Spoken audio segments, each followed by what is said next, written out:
Ah, et bonjour à tous, avec un personnage avec nous, Jérôme, bonjour. Bonjour. En Philippe. direct pour parler avec un passionné du vivant, on va parler de la lithosphère, c'est la litière au-dessous des arbres, c'est ça Jérôme? Oui, la lithosphère, c'est la litière forestière fermentée.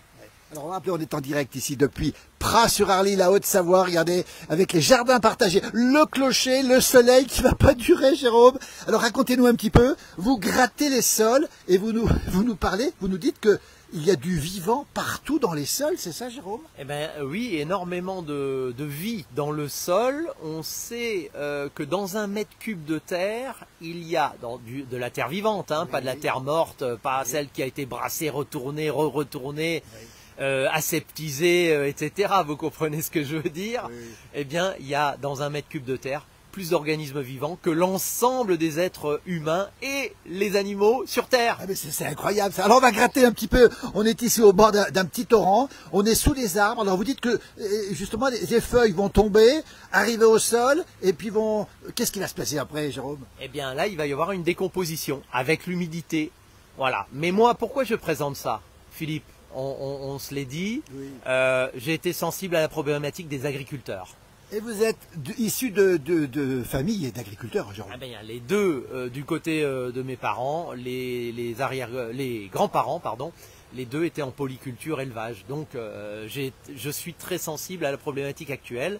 Et là, je propose une solution, la lithosphère, pour répondre à cette problématique des maladies et renforcer l'immunité de nos animaux. Voilà, ça c'est très très important. On rappelle qu'on est à Pras-sur-Arly en direct. Alors, vous dites une chose, c'est que vous avez des solutions pour éviter les maladies et que la solution se trouve justement dans les sous-bois où nous sommes ici. Alors, comment on fait? Comment ça se passe? C'est un catalyseur biologique, cette lithosphère. Un catalyseur biologique. Alors, on rappelle la litière fermentée, hein, la lithosphère. La litière forestière fermentée. Absolument. Voilà, retenez bien ce terme-là. J'espère que les agriculteurs nous écoutent. Ils vont partager sur leur page, c'est sûr. Voilà, c'est important. Je pense que c'est vraiment, ça peut être une solution très intéressante. Alors, les différentes actions. On va avoir une neutralisation des pathogènes dans les litières à l'étable. Donc, on va neutraliser ce qui est nocif et qui peut se reproduire. Vous dites que les litières dans les étables peuvent engendrer des maladies dans les on le sait, oui, on le sait, le fait de ne pas être à l'herbe, dehors toute l'année, voilà. Donc l'objectif, c'est de neutraliser ces pathogènes, entre autres, les galles, les vers, les parasites, voilà. Comment on fait pour les neutraliser alors? Eh bien, on vient mettre en culture cette lithosphère. Alors là, on y va, parce qu'il faut faire. On va y aller, regarde, démonstration, regardez. Alors ça, c'est. On est dans un sous-bois ici. Regardez. Alors ça, c'est des feuilles mortes, ça, Jérôme, hein? C'est tout simple. Il y a un amas de branches, de feuilles, ce qu'on va trouver dans les petites forêts. Alors il faut choisir un endroit où il y a une diversité forestière, d'essences, d'accord? Des feuillus, résineux, un peu de tout. Voilà, mais pas trop de résineux quand même. C'est mieux. Des feuillus, hein. Plutôt des feuillus. On va être coteaux ensoleillés jusqu'à 1200 mètres d'altitude et jusqu'à 800 en face nord, on va dire. Voilà, grosso modo. Avec Jérôme, un passionné du vivant. Regardez un petit peu. Alors on va gratter. On est en direct, on gratte. On fait comme les sangliers, mais on fera pas moins de mal. Hein. Voilà. Alors on vient chercher. Là, on voit que ça. On enlève la partie qui n'est pas encore décomposée. Oui. Hein. Il faut gratter jusqu'à trouver des petits filaments blancs, ça y est. Attendez, les filaments blancs. Attendez. Regarde, des filaments blancs, c'est quoi ça? Des filaments blancs, voilà. Alors, quand on les trouve, c'est tout simplement des ramifications des champignons. Ah, d'accord. Hein, et tous ceux-là vont avoir une communication avec les arbres. Ah d'accord, les champignons sont toujours reliés aux arbres, hein, c'est ce que vous dites. Hein. C'est que les champignons sont le moyen de communication entre les espèces qui sont fixes. Nous, on peut se déplacer, on peut aller chercher l'information. Là, les arbres, pour communiquer entre eux, vont devoir aller communiquer par les réseaux du mycélium. Écoutez, on apprend plein de choses. Regardez, on est dans la lithosphère, la litière fermentée. On gratte toujours. Et là-dessous, qu'est-ce qu'on trouve alors après? Alors là, il y a eu sûrement des cailloux, etc. Donc, on est au bord d'un torrent et on entend le torrent d'ailleurs. Il n'est pas loin d'ici. On prend en main cette lithosphère. Alors là, il y a un peu trop de cailloux, etc. Parce qu'on n'est pas vraiment dans une forêt. On est juste, il y a quelques arbres de ci, de là. Attendez. On met, l'important c'est de sentir cette odeur de sous-bois. Voilà. Et alors l'odeur de sous-bois, c'est une odeur de quoi? Il y a beaucoup de gens qui nous regardent, parce qu'une centaine de personnes en direct. Ça va être compliqué. Oui. Tout le monde a déjà été dans la forêt. Oui. Donc il faut faire confiance à votre odorat. Si vous sentez que vous êtes au bon endroit avec ces petits filaments blancs, eh bien vous récupérez cette matière-là, c'est la matière de base. Vous le sentez, c'est très bon pour vos poumons. On vient en fait activer, remettre des probiotiques, si on peut dire. Ah oui. Voilà, c'est. On peut simplement respirer cette litière fermentée, ça fait du bien. C'est presque un médicament. Voilà, ça vous fait du bien.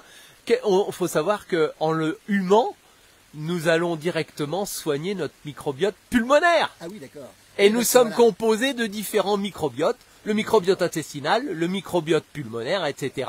L'ensemble des microbiotes constitue le microbiome.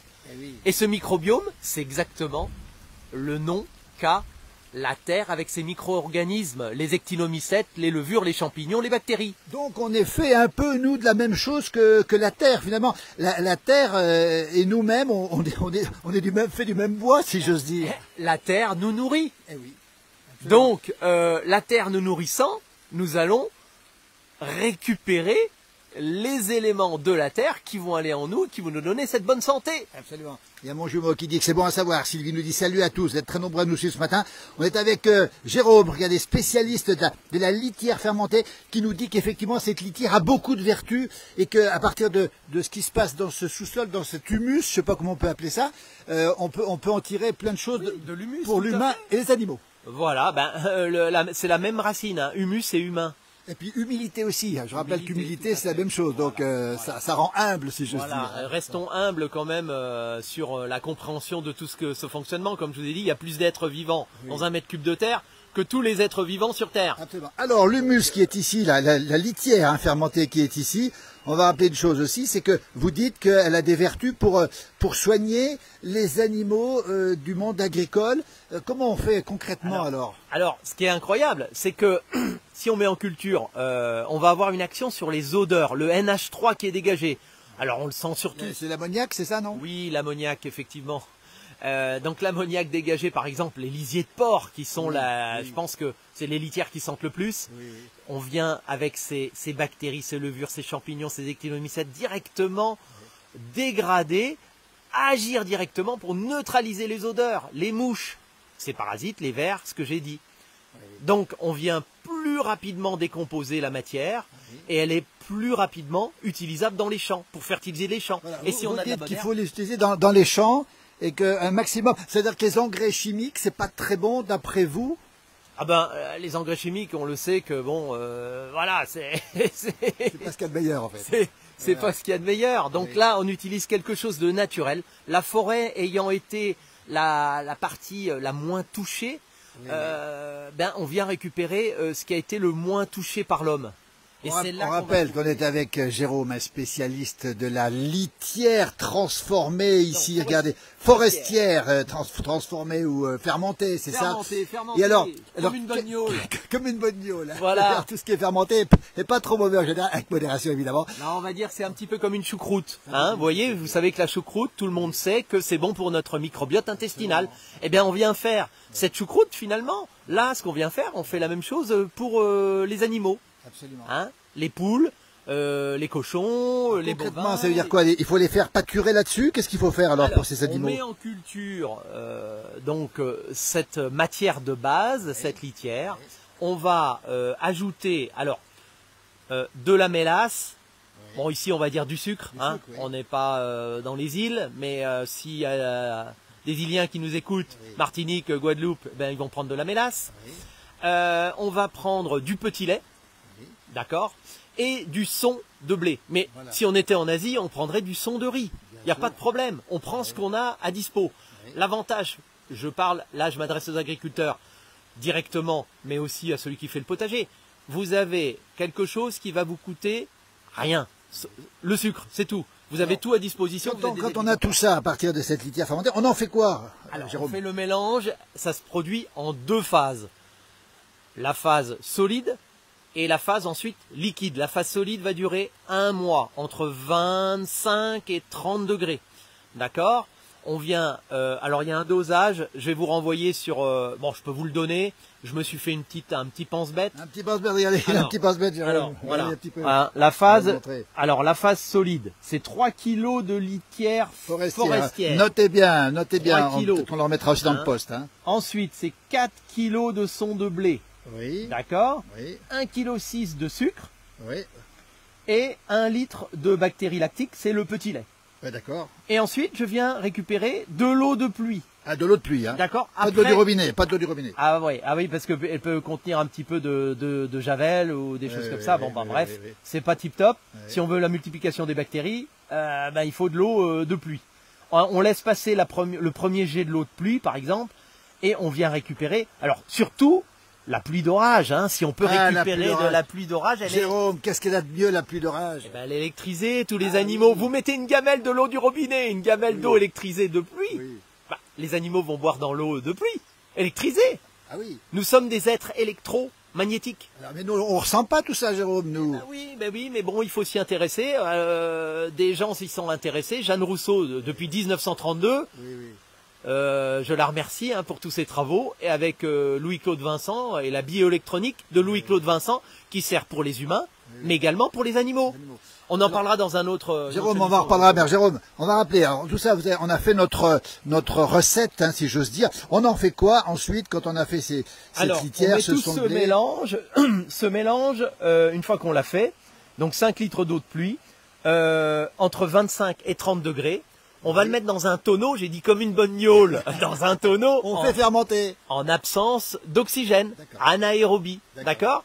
La texture qu'on doit obtenir, c'est comme une boulette qui doit tenir un petit peu dans la main, d'accord. D'accord, écoutez, on nous dit quelle passion communicative, ben oui, on est passionnés. Alors, la boulette dans la main, ensuite, qu'est-ce qu'on en fait une fois que c'est fermenté? On laisse fermenter déjà pendant 1 mois, mais on est comme une bonne gnôle, je le répète, la recette est la même, si on peut dire. Oui. Bon, alors ensuite, c'est utilisable au bout d'un mois, mais par contre, on peut attendre plus. Ça peut se conserver 2 ans sans problème, cette phase-là en anaérobie. Hein.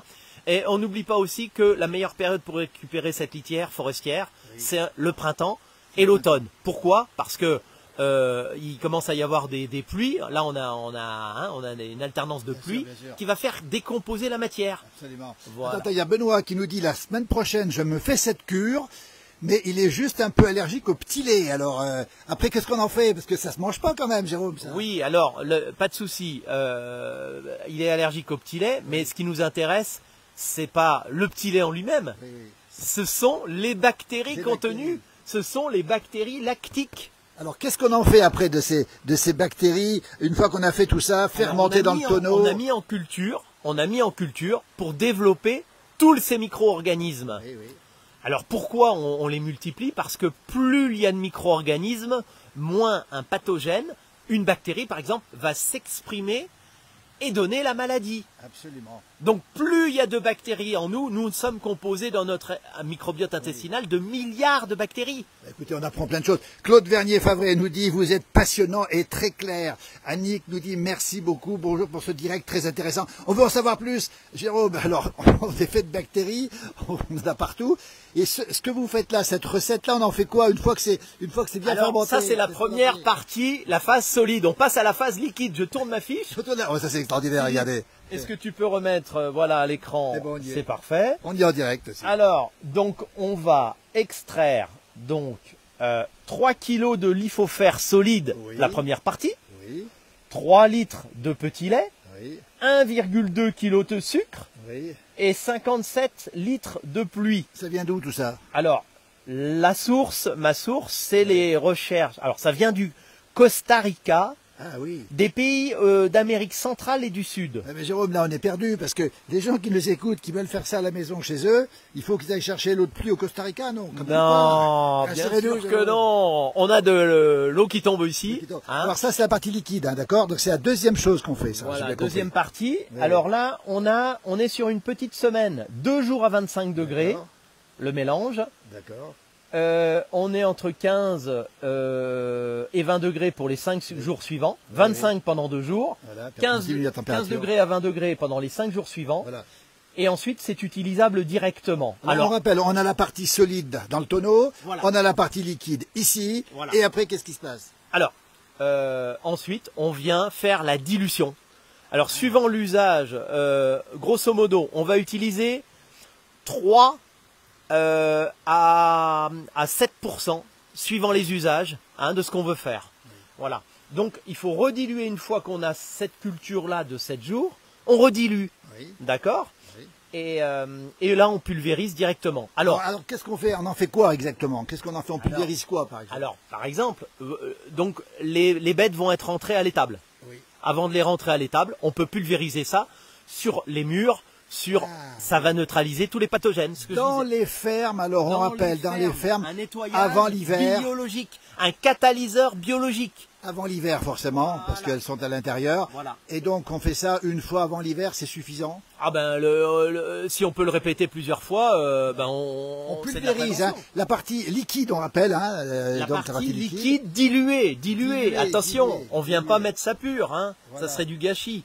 Hein. Alors, C'est on- trop On puissant. nous demande si cette plante, on peut la trouver partout. C'est pas vraiment une plante, hein. C'est-à-dire qu'on récupère la lithofère, c'est-à-dire On cette récupère partie-là, la litière la forestière, forestière. qu'on met en fermentation une phase solide, puis une phase liquide, Absolument. ensuite une phase de dilution pour une utilisation directe sur les animaux. Ils ont une petite blessure. Allez, on peut. Sur les animaux aussi. Mais aussi. On apprend des choses avec Jérôme, voilà comment on peut soigner. Voilà, Martine nous dit merci pour ce reportage, il est passionnant. Alors, ça c'est Je extraordinaire vous parce laisse que faire le parallèle avec l'être humain. Hein. avec l'être humain aussi, effectivement. Alors, ça veut dire qu'on peut soigner les bêtes de cette manière. Qu'est-ce qu'on peut en faire d'autre de cette mixture que vous nous proposez? Alors, on va bientôt récolter les prunes là sur nos beaux arbres fruitiers. Et cette année, c'est une année à prunes. Eh bien, pulvériser cette lithofère sur les prunes. Elles vont se conserver bien plus longtemps. Alors, on peut donc soigner les bêtes, conserver les prunes. Qu'est-ce qu'on peut faire encore, Jérôme? Eh bien, on peut le pulvériser dans notre compost pour qu'il se décompose plus vite et qu'il est plus vite utilisable dans le jardin. Alors, on est au cœur des jardins partagés. On est à Pras-sur-Arly, regardez en direct ici. On a des jardins. Vous en avez un peut-être de jardin, Jérôme? Eh ben ici, oui, non tout à fait. Oui. Alors, le vôtre est plus beau que les autres, alors? Non, pas du tout, pas du tout. Il n'est pas plus beau et d'autres font bien mieux le jardin que moi. Il y a des passionnés, chacun fait jardine en fonction de ses goûts. Hein. Il y en a qui font que des fleurs, il y en a qui font, on voit des maïs qui sont plantés, des haricots à rames, des haricots. Il y en a qui préfèrent les haricots classiques. Voilà, les salades, les tomates. Des beaux tournesols. Il y a Regardez, le il les tournesol connaît toutes étant- les plantes. Une question, Jérôme, je vous interromps. Où peut-on trouver le produit fini? Est-ce que ça s'achète quelque part sans avoir à le fabriquer? Parce que je pense que la personne qui Alors- pose la question, c'est pas trop comment le faire, en fait. Alors- Est-ce que ça alors- se trouve quelque part? Bon, moi je comprends la question. Mais bon, aujourd'hui, et on a envie de sourcer notre approvisionnement. Oui. D'accord?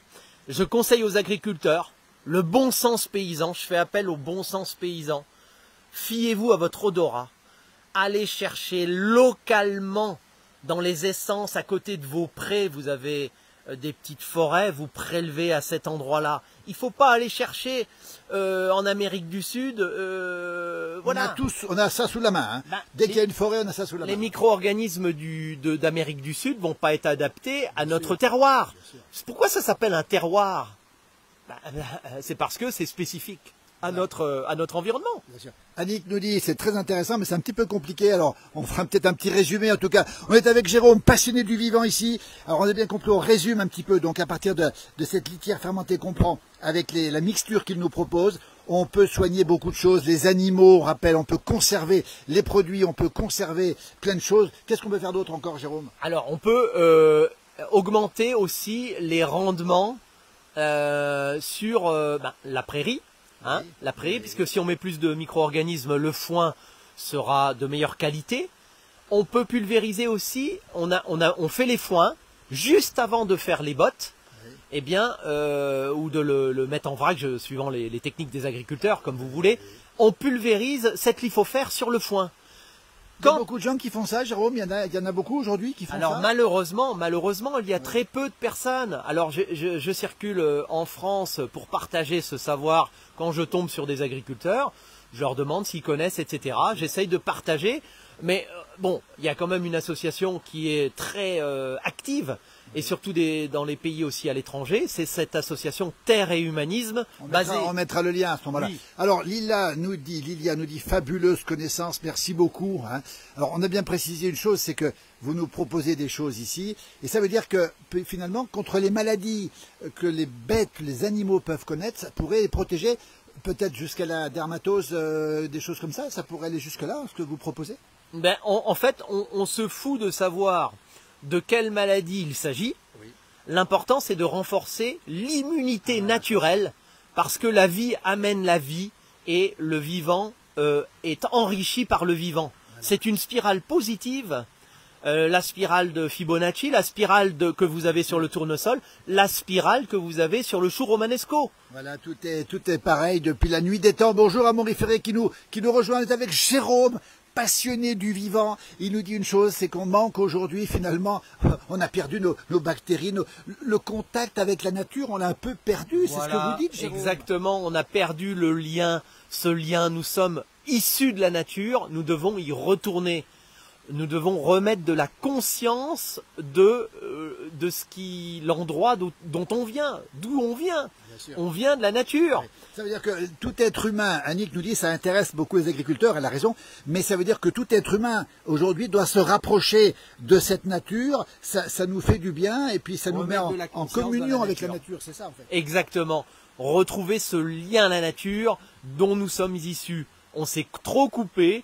Alors je sais qu'on fait une émission là, bon, avec de la technologie, mais oui, on est au cœur de la nature, donc retrouvons le vivant. Est-ce que vous ressentez les ondes? Regardez, on est au bord d'un torrent. Il paraît qu'au bord des torrents, les anciens nous ont dit qu'il y avait plus d'énergie, etc. Vous les ressentez?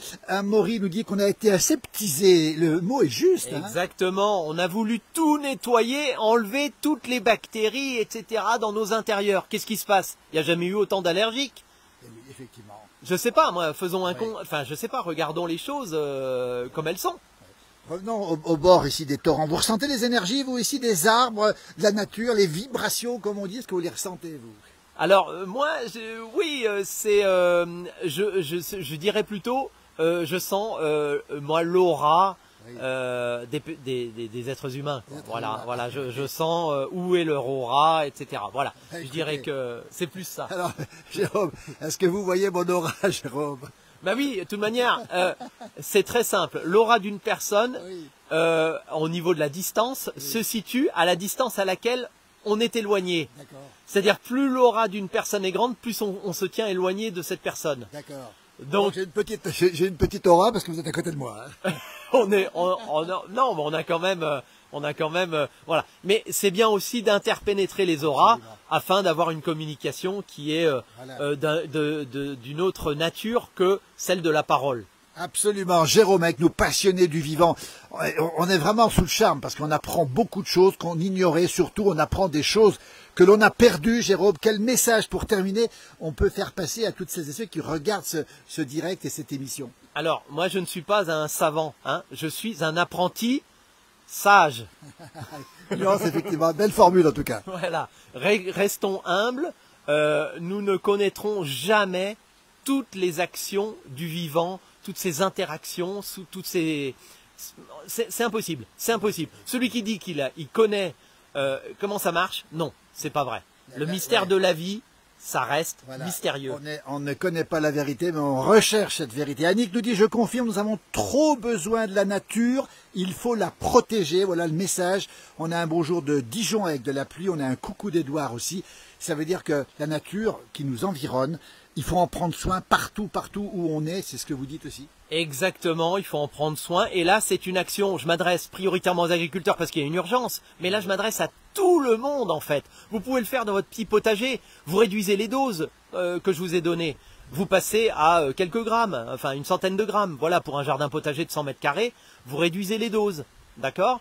Et je dirais que la phrase que j'ai envie de transmettre, c'est revenons au bon sens et aux fondamentaux dans toutes les disciplines pour recréer la société dans laquelle on a envie de vivre. Bah, écoutez, c'est une belle formule, Jérôme. Merci pour cette passion. On mettra un petit lien justement avec l'association. On rappelle cette passion que vous avez du vivant, parce que le vivant est quelque chose de fondamental aujourd'hui. Un petit remerciement quand même. Ah, vas-y, bien sûr. Alors, Valo, redonnons à César ce qui est à César. Oui. Valo d'Antagne pour le terre et humanisme. Oui. Et puis, alors je prends mes notes. Regardez les notes, regardez un petit peu. Voilà, C'est, il a tout noté, c'est génial. Alors, ça.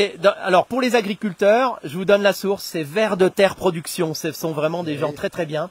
Et il y a l'interview de Juan José Paniagua du Costa Rica. C'est en français.